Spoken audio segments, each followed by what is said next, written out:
Karine Wolftal, bonjour. Les pharmacies de groupe ou sous enseigne s'installent de plus en plus dans des zones à fort potentiel économique. Bon, évidemment, quand je dis ça, je pense aux grosses pharmacies.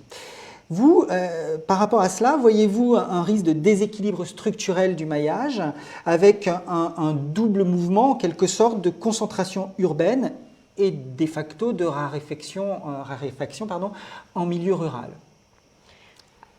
Alors aujourd'hui, il n'y a aucun signe qui nous permette de dire que, en effet, l'installation d'une grosse pharmacie peut mettre à risque certaines pharmacies. Même si, je vous dis tout de suite, en effet, c'est un risque de déstabiliser les officines plus petites autour. Cependant, c'est le rôle de l'ordre des pharmaciens, mais aussi des ARS, de veiller justement notamment au transfert de licences, aux créations d'officines qui sont aujourd'hui pas possibles, pour faire en sorte que le maillage et l'accès aux médicaments pour tous nos concitoyens soit égal dans tout le territoire. Donc c'est ça qui est important et aujourd'hui on a plus de 37% des officines qui restent installées dans des petites communes.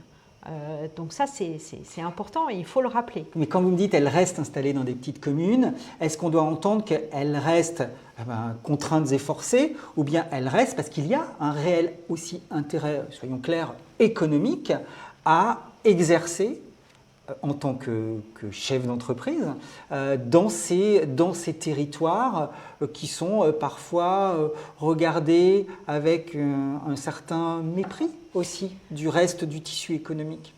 En fait, c'est peut-être la beauté de notre métier, c'est qu'on peut exercer de différentes manières et il n'y a pas de mauvaise ou de bonne manière d'exercer. Mais en effet, les pharmaciens ont le choix de s'installer dans des communes où ils vont faire peut-être plus de nouvelles missions ou plus d'accès aux soins, de premier recours, d'accompagnement dans des exercices coordonnés, etc.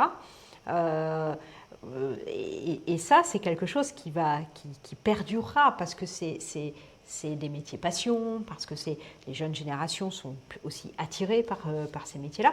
Et par ailleurs, on peut aussi avoir des pharmaciens qui sont peut-être plus intéressés par avoir un volume de chiffre d'affaires et d'exercices plus large. Pour autant qu'ils feront aussi les nouvelles missions, ce n'est pas un exclut l'autre, mais ce sont des cadres et des conditions d'exercice qui sont différentes. Les deux coexistent sans difficulté. Et coexisteront longtemps. Coexisteront longtemps. Écoutez, on vous prend au mot. Merci.